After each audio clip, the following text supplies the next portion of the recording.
So mga day, nakaulit na tagikan sa trabaho. For today's ganap mga day. For today's ganap, magluto ta og isda nga butangan og gata. Kapalit na tag isda nato. Tulingan na siya. Muna itong ipamalit day, natay kamunggay, pichay, gata. Mas ganahan ko kakuray para makumot-kumot. Itong siling haba, sibuyas, ang isda mga day.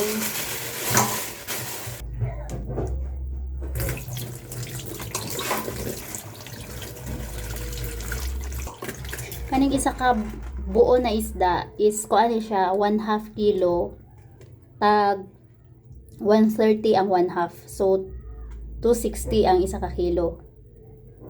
Not bad. Kaya ito na siya i-plaster diri sa ato ang kaldero.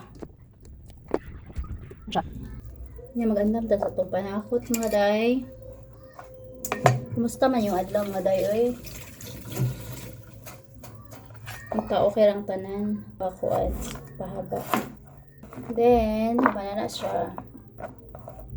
Nya ato ang siling nga green mga day. Pero na siyang hugasan.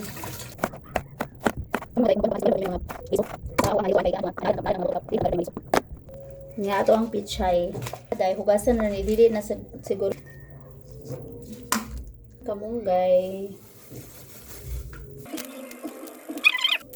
Sa mua day basta maggulay kag kamunggay, fresh jud kayo na siya kay ginakuan pa na nimo ba, napa na sa punuan diri kay ang kamunggay kay ambot na lang da ginuton nga dito sa kuan, dito sa probinsya ang kamunggay pangayuon ra or nara sa ato ang mga natad. Dili na ta kinala pamugasto pa. Kay halos tanang mga bahay man dito sa bukid kay na may mga tanong mga kamunggay.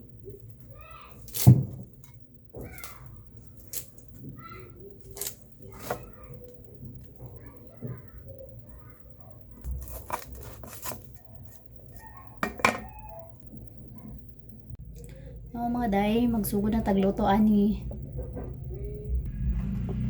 Nga atong butangan og luya. Nga butangan na to og tubig. Then butangan na to paminta gamay. Ito to asin gamay. Bukawan na nato day. Ito mahubas ng iyang sabaw. Nga mga day. Wala to itong isalang to itong isda. So, ato ning kugan ato ang gata.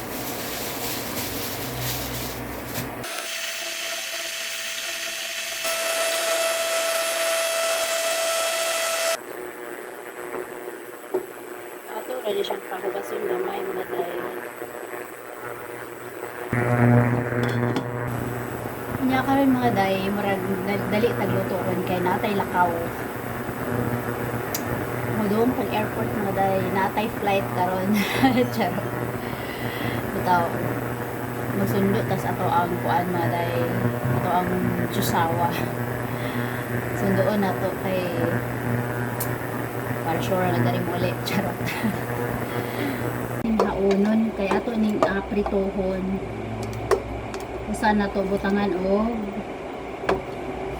gata.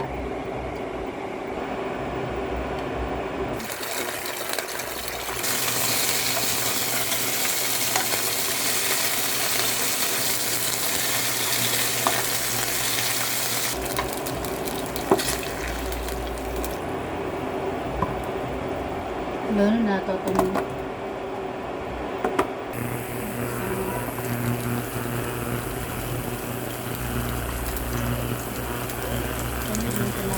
kamatis.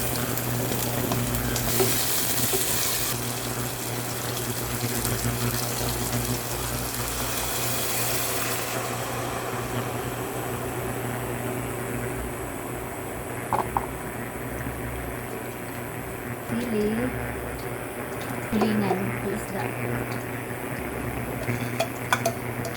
Ato ang picture mga day, ito na ni Leonard.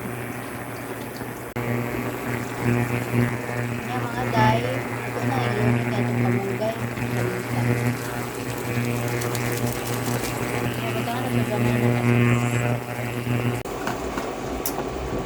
Puro-puro na lang ni hapit na ni maluto. At, huwag maura itong mga day for today's luto-luto. Mga unta, salamat.